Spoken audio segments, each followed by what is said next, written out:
I can't be the only one. Have you ever felt like you're trying to juggle just a million things at one time, where literally you feel like at any moment you're gonna drop the ball or simply combust? Because I do. Well, let's roll through it together, because welcome to my Life in Progress series, where I'm trying to learn how to balance everything: work, school, rest, dog mom, having some kind of friendship circle, kind of just seeing how I can do it and the progress that it takes and what that looks like. Today, I'm going to be sharing how I'm setting my intentions for school and work and self-care, and how you can too. If you're ready to grow with me, I would love for you to hit the subscribe button and we can kind of learn how to navigate this together. This is a weekly series that happens every Thursday, so I'd love it if you join me on this journey. I would say for anybody new here, but you're pretty much all new here because my channel is still pretty new. But my name is Jessica. I am a 34-year-old queer dog mom. I'm a traveling medical assistant. I'm in school for speech language pathology. I am just always trying to be on the go, but also I really am trying this year to prioritize rest and kind of just like simplifying things in life versus feeling like I have to do them hard because that's what other people did before me. So kind of trying to break out of that kind of mindset is my goal for the year. To make it short, this series is for anybody that's looking for somebody else to grow with and to kind of learn how to balance everything and navigate how they do it, so you can try to apply certain things to your own life.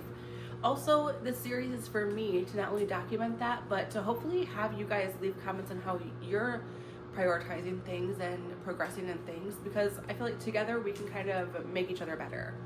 Starting school again is super exciting but super challenging. I actually took this last semester off because I'm paying out of pocket and tuition is expensive. I finished my bachelor's degree, but I didn't do it in communications, so I have some extra classes I have to take before I can go into a master's. That's what I'm going to be working on for the next couple of semesters. School is harder at 34, let me tell you. I used to think in my 20s, oh, it can't be harder, things can't be more difficult, they're just being dramatic. Oh no, it's harder to learn. It's definitely, I get it now.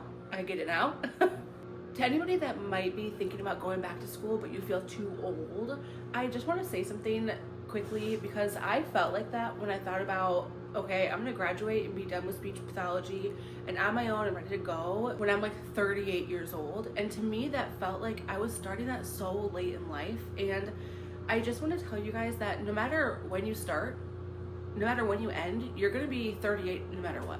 So I'm gonna turn 38 whether I'm doing what I love to do, what I want to do, or I'm gonna turn 38 if I'm not doing what I love to do. So don't let your age stop you from what you want to do. You're gonna eventually be that age anyway, so you might as well make it something that you're enjoying.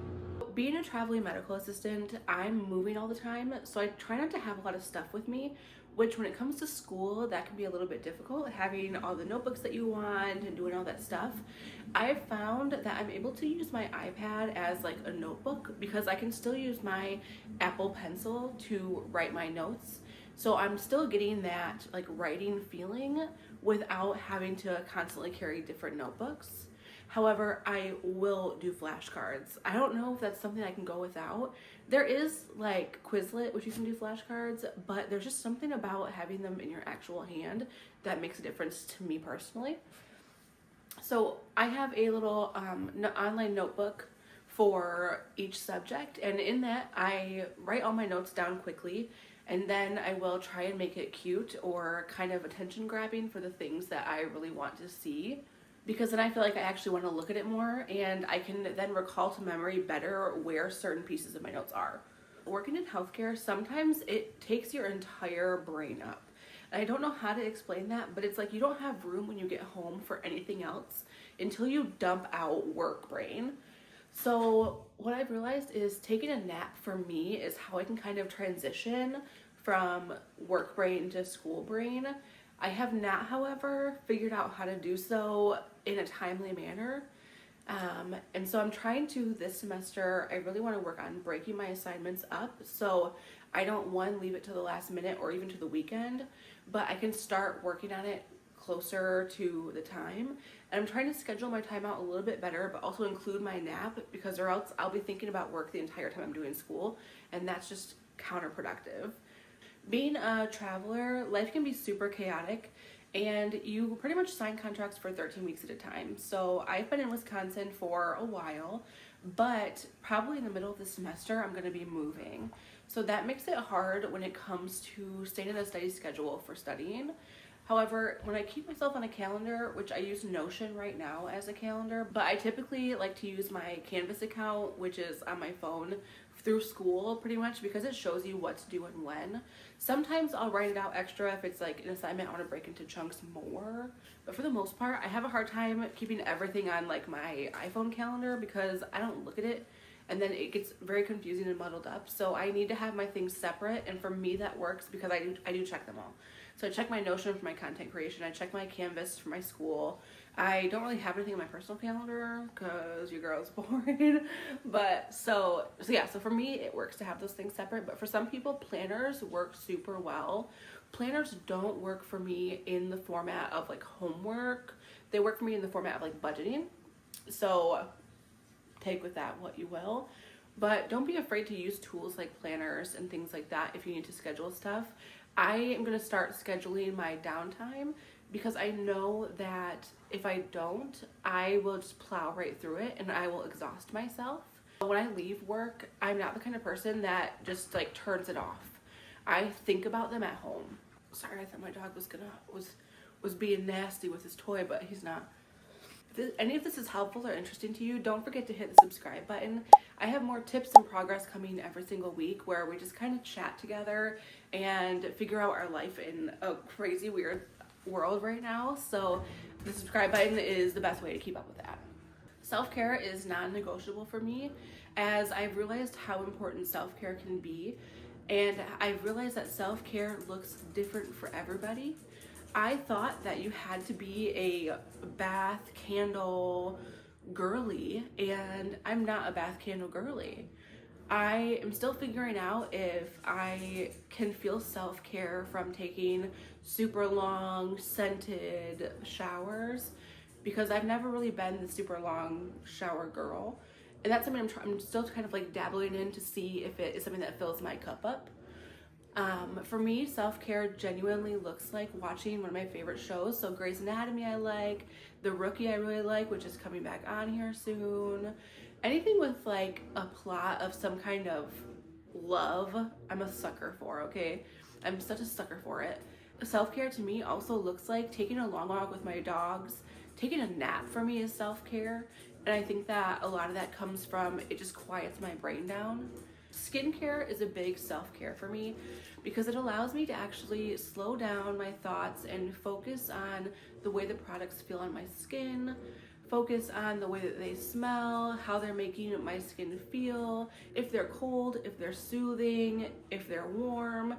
It allows me to also massage my face and kind of take away that stress from around my eyes and my jawline. I've made it a habit to do my skincare because it's something that I can do to ensure that I take time for myself every single night to focus on giving myself what I need versus just laying down and moving on to something else on my phone especially. I didn't always love skincare, and it used to be something I really wasn't willing to put the time and effort into, but now that I actually have started doing that and made it a habit for about the last year, it really has changed the way that my night ends and how calm and comforting I feel before bed and how relaxing it is to lay in bed with not only a clean face, but kind of a clearer mind than I had like 30 minutes ago. So setting these clear intentions for school, work, and self-care has really helped me to be able to better define what that can look like amongst everything else that goes on in life. So at least I have those things set and I know what my goals are and how to best help achieve them. Some of these things I know already because they're tried and true to me. Some of these things are new implements. Just remember that progress is not perfection and it takes time.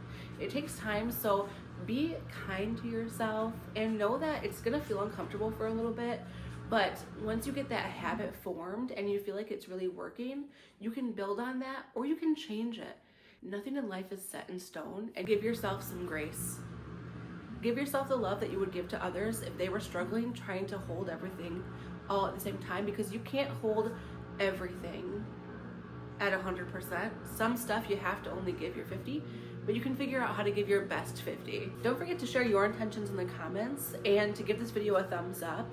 I would love to hear what you guys have going on and what is it that you feel like you're holding that just feels so heavy. I would love for you to share that with me. Remember, you're doing better than you think. Keep going. I'll see you next Thursday. Love ya.